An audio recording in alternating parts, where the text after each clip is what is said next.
What's up, everybody? I am your host, a trashy TV star who will do anything for good ratings, and that is my co-host, the ghost of the chainsaw granny who murdered 12 people and hid them in her basement walls.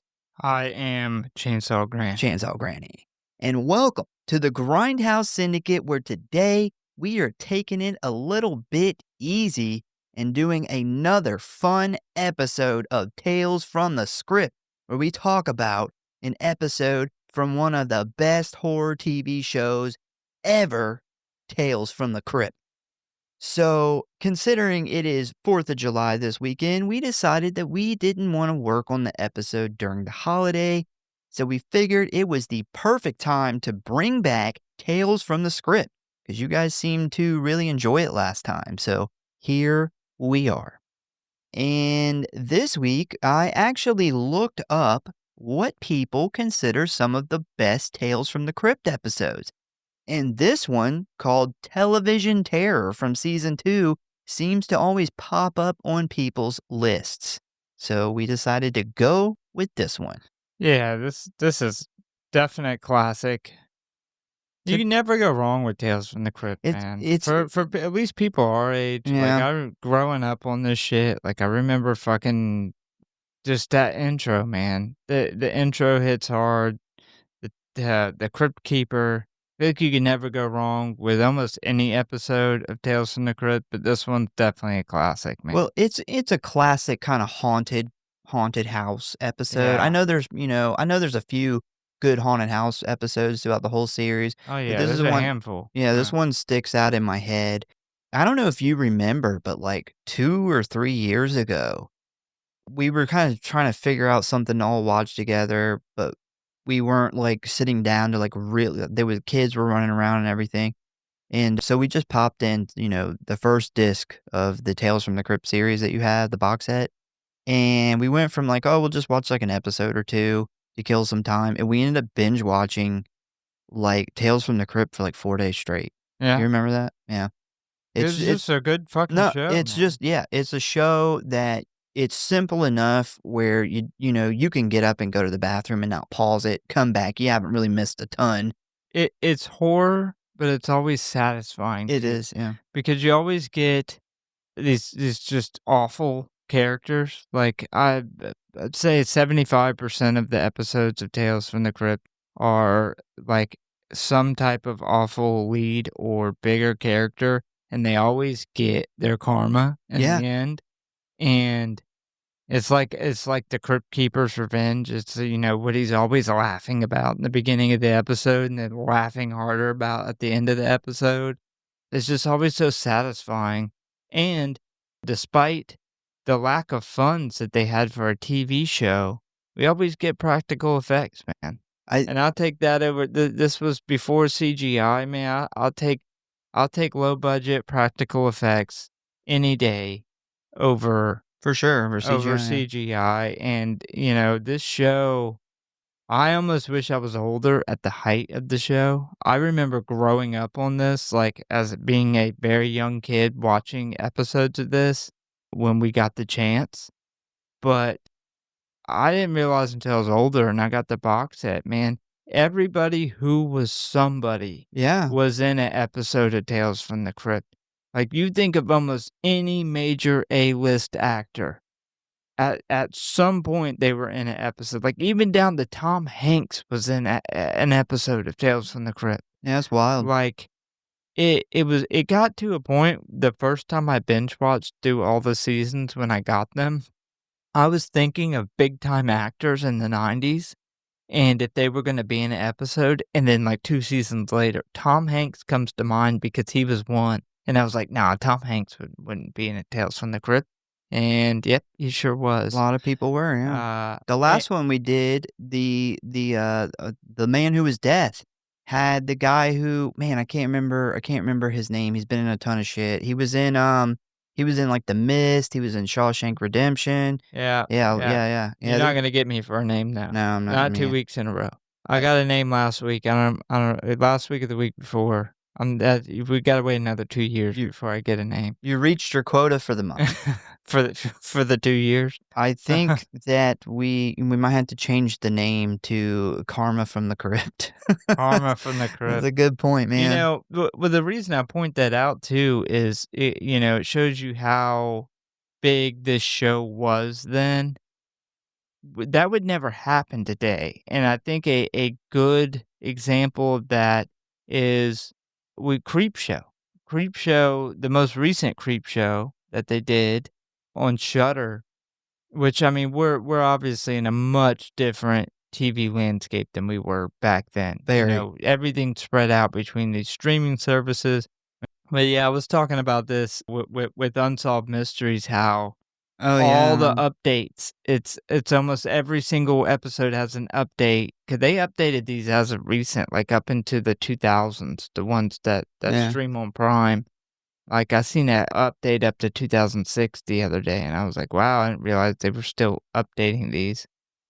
But almost every episode has, like, 2 days after this aired, we got a call of some guy who's been missing for 20 years and escaped from prison and started a whole new life on the other side of the country, and it was because the entire country literally tuned in every week at the same time to watch this show air, and we'll never have another landscape like that. Like, streaming has changed it.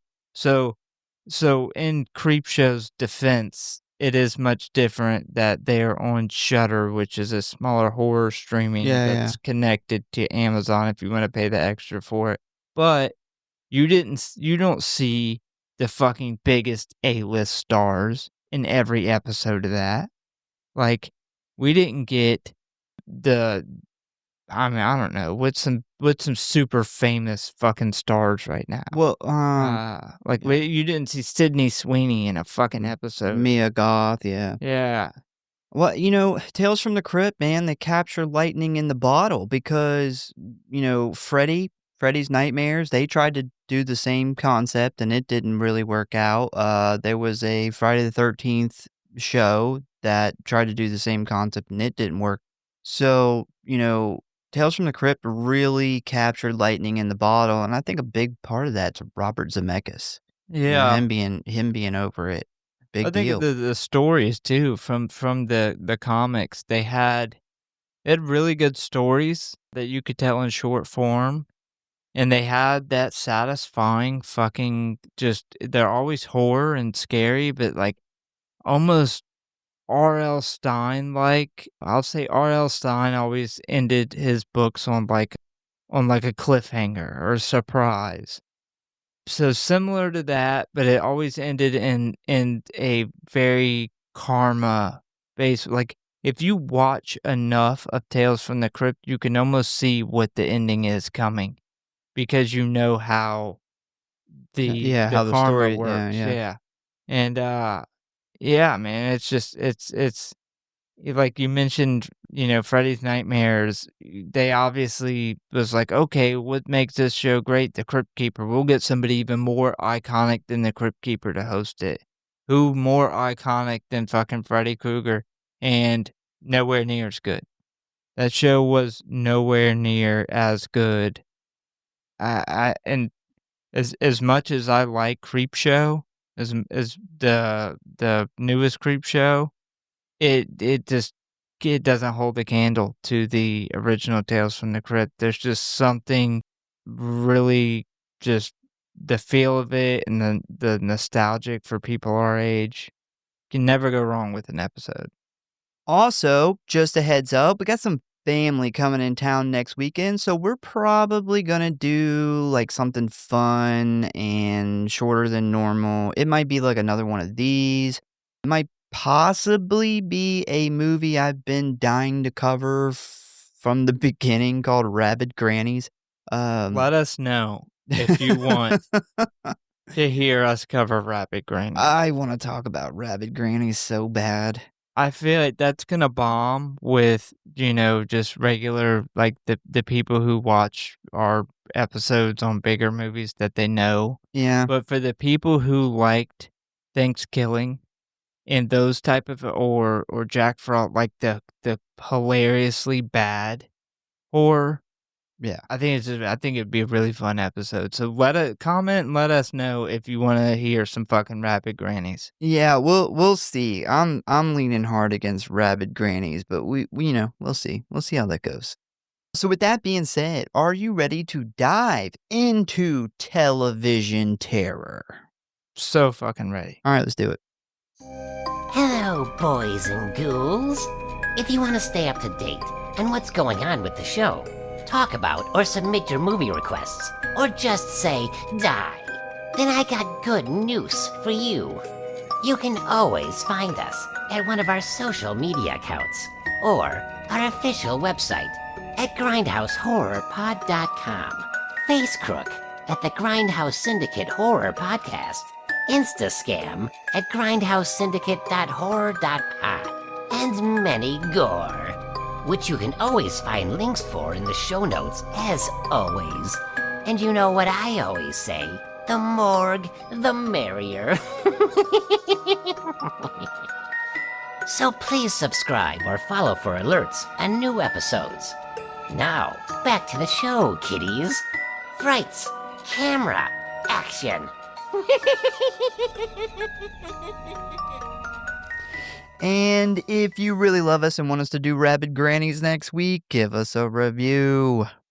So, Television Terror is episode 16 of season 2, and it premiered July 17th of 1990 on the Home Box Office Network, aka HBO.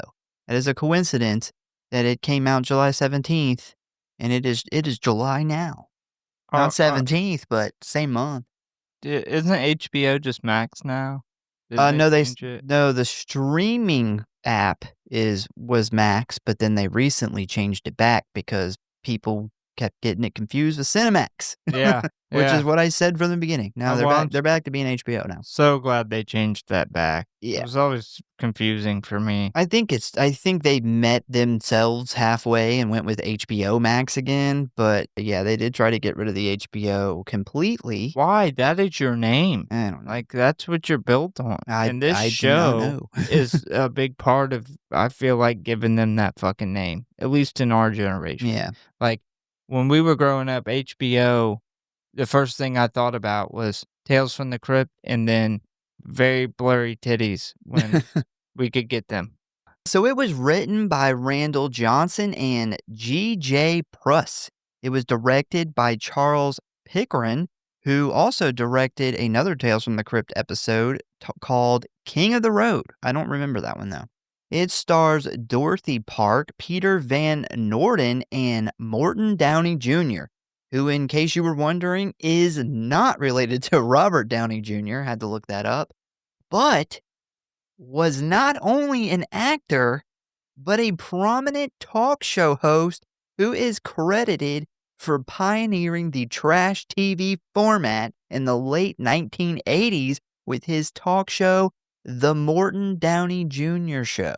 Wow. Which is a huge coincidence. Probably not a coincidence, probably on purpose. But that's basically his character in this. Yeah. Same guy, almost the same kind of show. Well, yeah. Yeah, a little different, but I bet you that guy hates Jerry Springer. Maybe. I don't know. It's like, Jerry Springer, everybody thinks he pioneered trash television. That's true. But yeah, this episode was filmed at this is a long name, so Higgins Verbeck Heishrich Mansion in Los Angeles, and was loosely based on the real-life serial killer Dorothea Poyante, a.k.a. the Granny Killer. And The rabbit granny killer? not the rabbit, she's just a granny killer. Oh, fuck. It's funny because I don't know if you remember, me and you actually watched a little documentary, I think, on her last year. So this may sound pretty familiar to you. She was an American convicted serial killer who was charged with murdering elderly and mentally disabled people who lived in her boarding house in order to steal their Social Security and disability checks. Her official kill count is 9, but she was only convicted for 3 of the murders. She was caught in 1988, but she started killing in 1982. Unlike this episode, she didn't use violent means to kill, opting instead to use large doses of pharmaceutical drugs in food and drinks, resulting in overdoses. After the death of the victim, she would bury the body in her very tiny courtyard. Well, it's a much cleaner way to do it. Yeah. So there's only an IMDb rating for this, and it is a 7.9 out of 10. If you would like to watch this episode, you can currently find it streaming for free on Tubi and YouTube. All right, so you ready to dive into the plot of Television Terror? Did you say this is free on YouTube? Yeah, all of the Tales from the Crypt are on YouTube For free? for free. Well, I'd be a son of a bitch. On Tubi too, but yeah, they've been on YouTube actually for quite some time. They must be full of ads. Yeah, I don't know, maybe.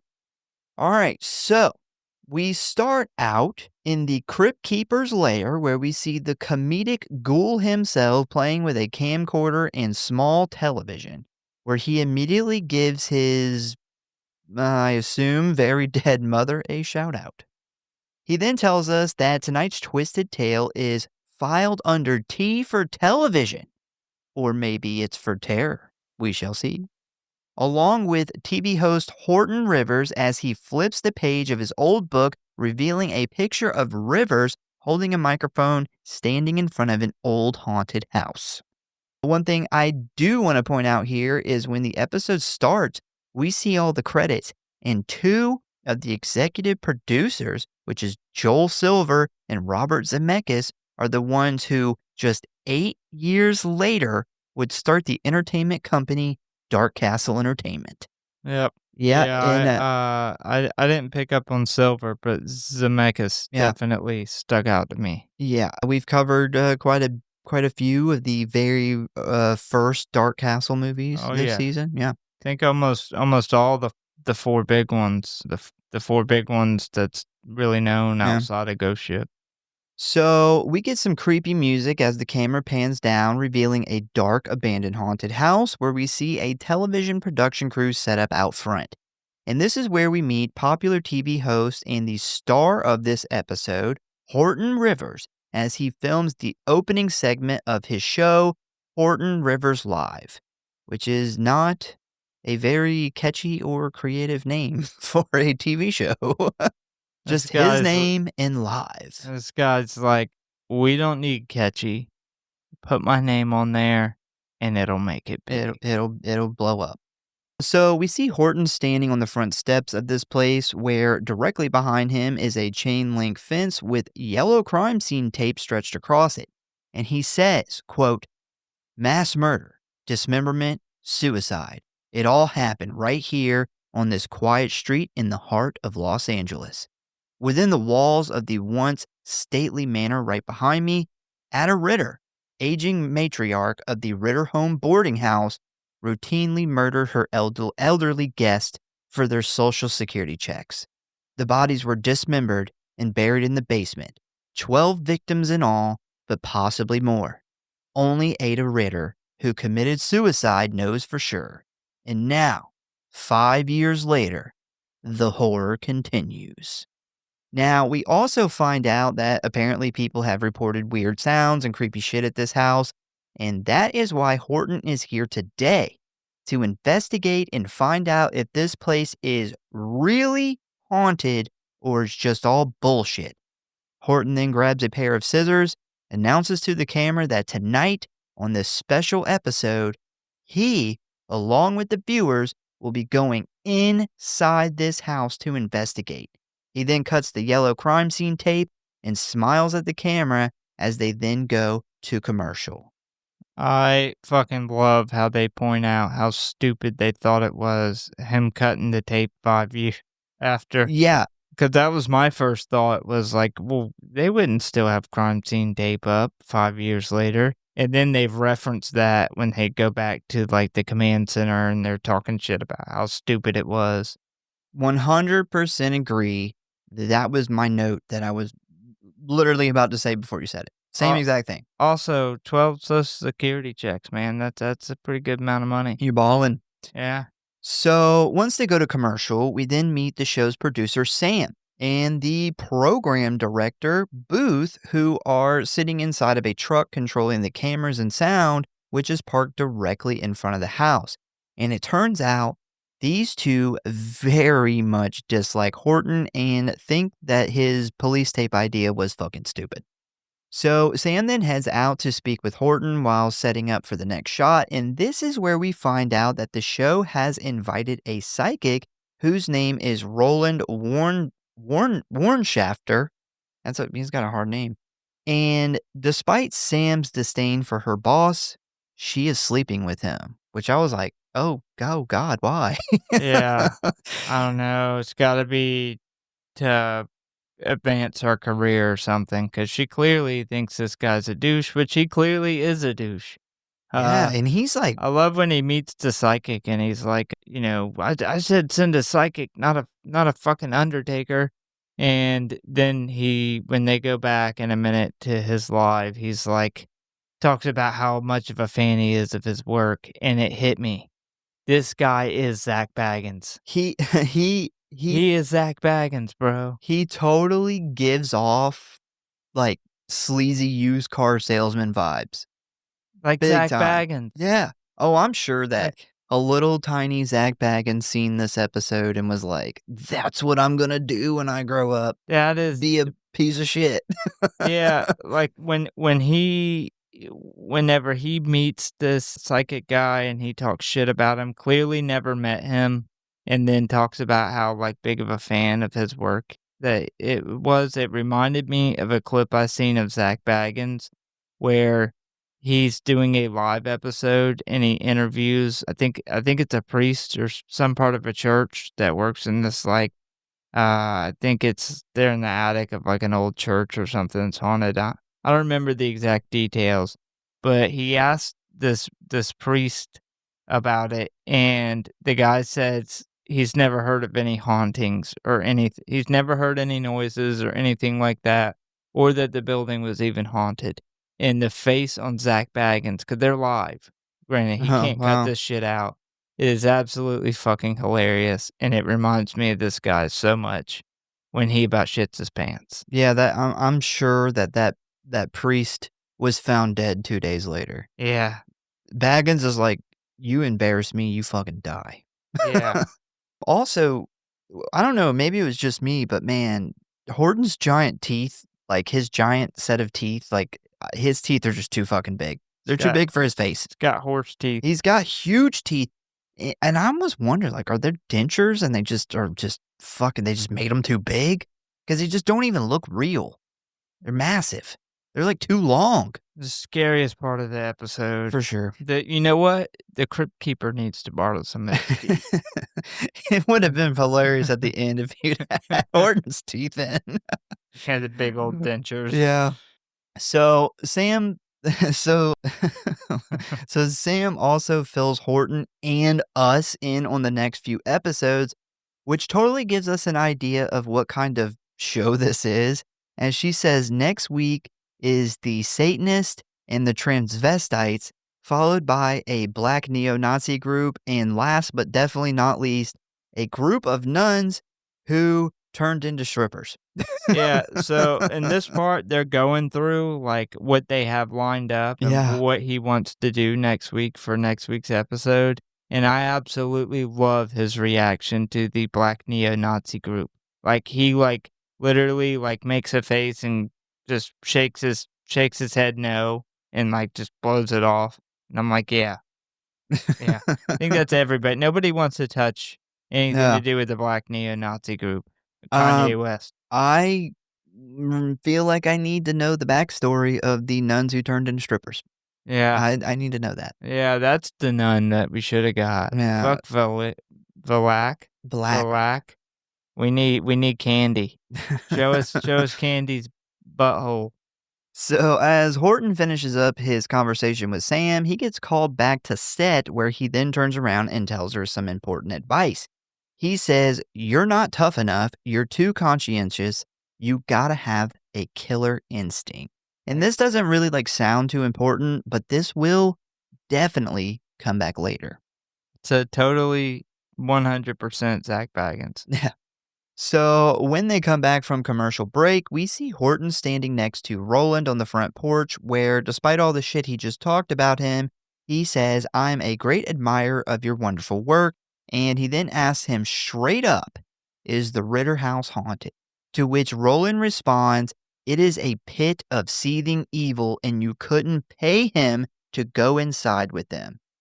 If he's not willing to go in the house, then why the fuck did they hire him for the show? I just think they probably made that guy say that. Like, they probably scripted him to be like, make it sound, the way this Horton guy is, he's probably like, I need you to make it sound like the worst place ever. Yeah, maybe. You know who would go in though? Zach Baggins. Chip motherfucking Coffee. Chip Coffee. He would 100%. He'd already be in there. This place is haunted. So haunted. So he's like, "I'm definitely not going in there, and I don't recommend that you go in there either." But Horton is a hard-hitting journalist with balls of steel and pretty much blows off Roland's warning.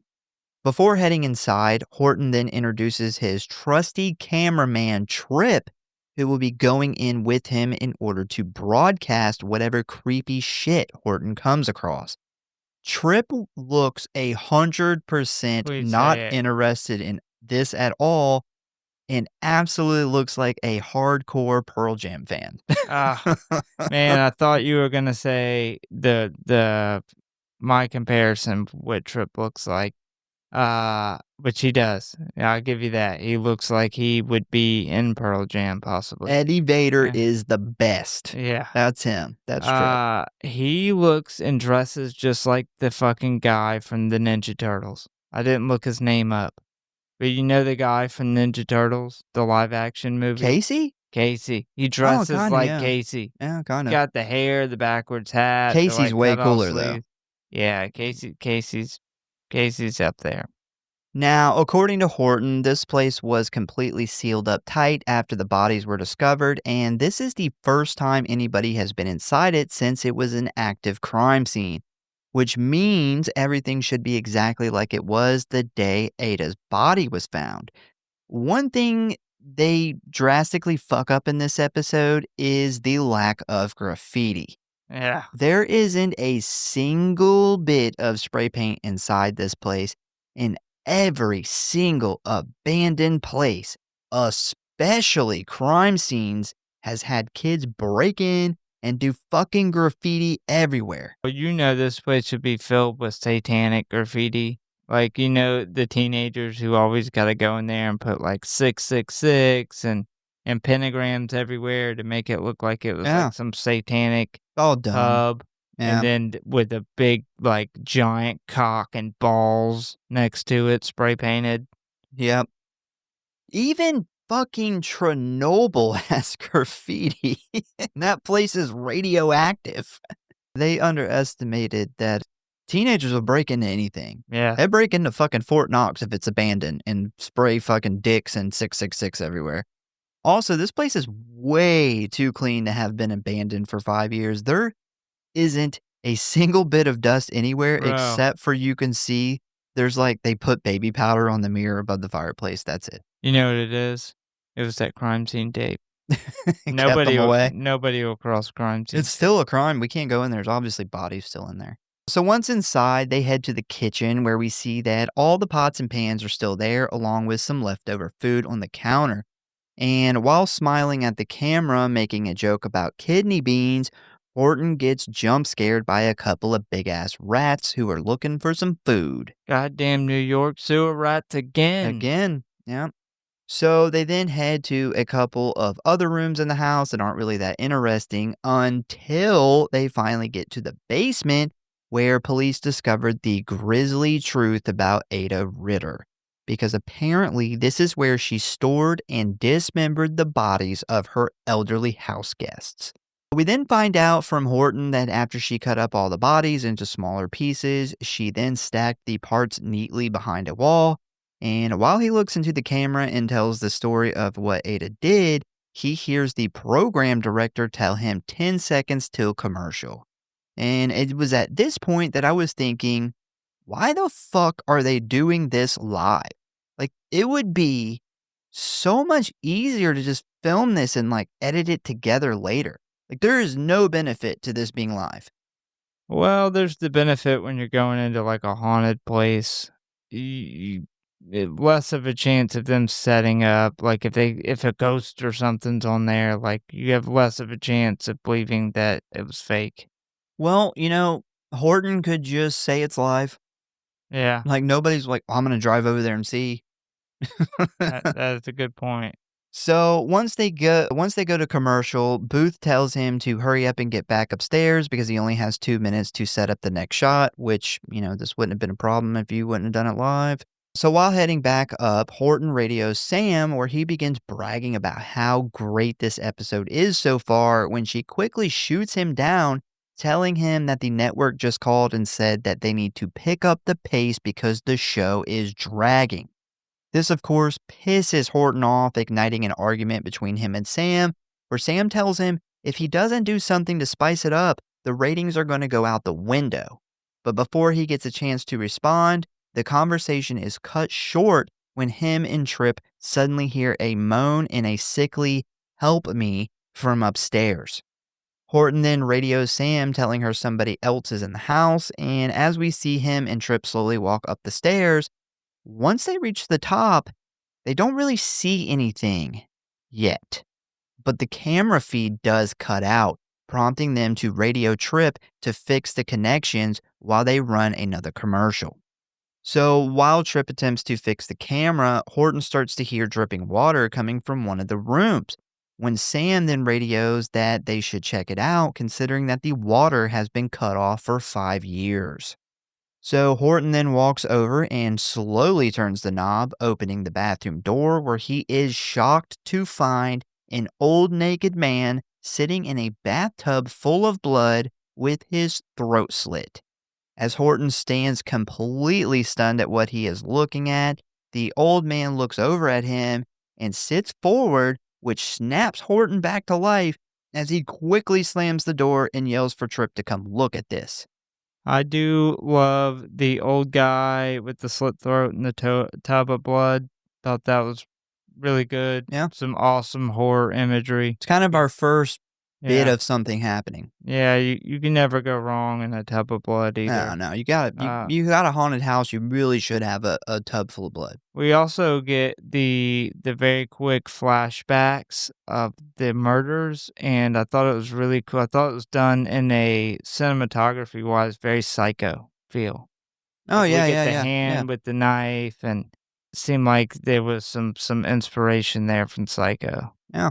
Good point. Didn't even really catch that. So once Tripp runs over there, Horton then opens the door again, where he is again shocked by what he sees as the bathroom is now dark and empty. Now, Horton goes to argue with the team about what he just saw, but is pretty quickly cut short when suddenly all the hallway doors begin to open and shut repeatedly, and the table starts moving on its own. Now, with Horton and Tripp totally confused by what they see, the crew radios them that the camera feed is now back up and they are broadcasting live, prompting Tripp to grab the camera and start filming all of the crazy shit that is happening here, including one of the doors that splits down the middle and begins bleeding blood, which is probably the second coolest shot in the whole episode. Man, I went with probably the coolest shot for me. I loved it. Like, the fucking door splitting open with the blood running, it gave me very Shining vibes, like, with the It's elevator. cool, but there's one more shot I like a little better. Yeah. But I Yeah, can it's see how really you could cool, pick that, yeah. man. Really cool. Well, once again, practical effects. Like, nowadays, with the TV show, low budget, they would have CGI'd the blood. Awesome looking. In my opinion, you can't really go wrong with any kind of non-living item bleeding. Yeah. It's always good. Well, like, it's set up too, like, the room is so full of blood that the pressure's, like, Yeah, breaking yeah. the door and the blood's starting to seep out, and that's just horrifying in its own right. I would've got the fuck up out of here when I seen the blood. Yeah, I mean, yeah, it could literally be anything. Like, if the fucking remote starts bleeding blood, I'm like, that's cool. Yeah. I don't know why that's happening. That's cool. And I'm probably getting rid of this remote. Now, Horton and Tripp aren't the only ones seeing this shit, as we see that the crew down in the truck are also shocked by what is going on here and inform Horton that he needs to get out there and tell the viewers what's going on. We then see Horton jump in front of the camera and inform everyone that what they are witnessing here is the first case of psychic phenomena ever viewed on live television. And I just gotta say, that's bullshit. Because on October 31st of 1977, our man Jack Delroy broadcast the first ever live psychic phenomena and exorcism on his late night talk show Night Owls, episode 335, which unfortunately had gone missing until it was recently found in a storage facility owned by a secret billionaire-run group named The Grove. Yeah. Yeah. You Obvious. definitely got to check that out if you've not seen that. Yeah. I'm giving the credit to Delroy, not this fucker. Yeah, Jack Delroy definitely caught some better shit too. Yeah. So after he tries to inform us of this fake news, they patch in Roland, who is still standing out front of the house, where Horton asks him just what exactly are they dealing with here. And he responds that it seems to be two things: a psychic impression and some poltergeist activity. And what's happening here isn't unusual for a place where a violent event has occurred. After he explains what these two things are, Horton then asks him if they are in any danger, and he says that they were in danger the moment they walked through the door. Roland is definitely like a fucking smug psychic. A lot of them are. Yeah, he's very smug. A lot of psychics do kind of give off a very smug vibe. So while they are talking to Roland, one of the doors opens behind Horton, where he then hears that sickly "help me" again, prompting him to radio down to Booth that there is definitely someone else in the house and to please call the cops. We then jump back down to the truck, where we see Sam is on the phone with the network, and when she hangs up, she tells Booth that the network is loving it and to keep it going. So we then cut back to Horton, who is standing in front of the camera talking to the audience, when he suddenly notices a very fresh puddle of blood about a foot away. And as he bends down to investigate, he notices a pair of legs swinging next to him. And as he looks up, he sees that it is his cameraman Tripp, who is now dead and hanging from the ceiling by his neck. Now, if Tripp is dead, who's holding the camera? I don't know, but I can tell you, Zach Baggins would have killed his cameraman in this situation. He did. He did. He killed Tripp. And blamed it on the demons. Zach Baggins really killed Tripp. And if this was Chip Coffee, he would have been in here, and when he seen this, he would have been like, "Oh my God. Oh my God. And just as a panicked Booth asks Horton this, he turns around where he sees a very dead-looking old man throw the camera down and charge after him, causing Horton to jump up and run for the stairs. But when he gets there, he is immediately stopped by 4 more very dead-looking old people standing at the bottom looking up at him, effectively trapping him upstairs. And I thought these old people were very Night of the Living Dead zombies. They are, yeah, I agree. So Horton then takes off running, where he quickly eats shit right in front of the camera. It's pretty funny. As he then screams for help, begging for his security team to get him out of there. Horton then gets back up and runs to the bedroom, where he secures the door behind him, hoping to hide out until the security team arrives. But that's not going to happen, because as we cut back to the truck, we see that the show's ratings are going through the roof, and Sam says, "Keep him in there," as she then gets a very devious smile on her face as she thinks back to what Horton told her earlier about her being too soft for this business. Yeah. Yeah. Yeah. That Horton dick wasn't laying very good No. because she kept him in there. Yep. She's like, Horton, don't you remember you fired the security team? Probably. Back upstairs, we see Horton screaming for help as he hides next to the bed when suddenly he hears a fucking chainsaw behind him. And as he turns around, he sees Ada Ritter revving the saw. So we got us a fucking bona fide chainsaw granny. A rabid chainsaw granny. Instead of Leatherface, it's Wrinkleface. So she immediately charges at Horton, who then starts running around the room, begging his team to send help. And while this is going on, Sam radios him, telling him she can't pull him out now because the ratings are too high. And remember, you gotta have that killer instinct. So she rubs his own words right back in his face. Yeah. Loved it. You know, That's what I said about Tales from the Crypt, man. They always have that just such a karma from the crypt. yeah, it's the karma is so good. It's always so satisfying. Like Yeah. the writers always like would write into like a satisfying line like that or something. Like just the karma's so good. Yep. Just keep giving me the good karma. It also, man, like, it always burns the most when your own words or your own shitty advice come back to bite you in the ass. Especially from the woman that you're fucking. That also hates you. That's gotta be rough. Like if the woman you're fucking doesn't want to save you, Yeah. like who does? So Ada ends up cornering Horton by a window when she puts the saw right into his chest, cutting down into his stomach, leaving him with a huge open wound and blood pouring from his mouth. And while this is happening, he is trying to hide behind the drapes, which causes the cord for the drapes to wrap around his neck.